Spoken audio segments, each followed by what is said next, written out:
रशियाच्या उत्तर भागामध्ये सध्या भीषण पूर आला। इथल्या नद्या पात्राबाहेर ओसंडून वाहू लागल्या, त्यामुळे खबरदारी म्हणून नागरिकांना स्थलांतरित करण्यात आले। पाहूया एक रिपोर्ट।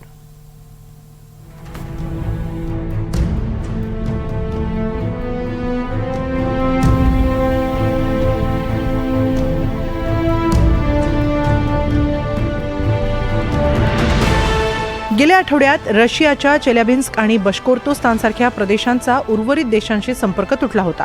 इथल्या हिमनद्या वितळू लागल्यानं त्यांना पूर आला। पात्राबाहेर पडून नद्या ओसंडून वाहू लागल्या। त्यांचं पाणी रस्त्यावर शेतांमध्ये शिरू लागलं। काही ठिकाणी अर्धवट वितळलेले हिमतुकडेही नदीच्या पाण्याबरोबर वाहून येताना दिसले। नदी किनारी त्यांचा खचही पडला। नदीच्या पाण्याचा प्रवाह देखील अधिक होता। तर चेल्याबिन्स्क परिसरातील आशा शहरामध्येही पूरस्थिती पाहायला मिळाली। पुराच्या पाण्यात अडकलेल्या नागरिकांची सुटका करण्यासाठी बचाव पथकं कार्यरत आहेत। बोटींच्या माध्यमातून बचाव पथकं पुरानं वेढलेल्या घरांपर्यंत गेले आणि बचाव कार्य राबवलं। या पुराबाबत रशियाच्या आपत्ती व्यवस्थापन मंत्रालयानं देखील माहिती दिली आहे। हिमनद्या वितळत असल्याने मुसळधार पावसामुळे गमबेका नदीची पातळी वाढली आहे। त्यामुळे परिसरातील 36 विभागांमध्ये पूर आलाय।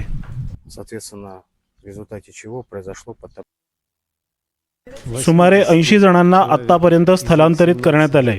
यात 17 लहान मुलांचा समावेश आहे। त्यांना तात्पुरत्या निवारा केंद्रात ठेवण्यात आले। एका शाळेत हे निवारा केंद्र आम्ही सुरू केले। इथं नागरिकांना सर्व प्रकारची मदत दिली जाते। आम्ही घरोघरी जाऊन तपासणीही करतोय।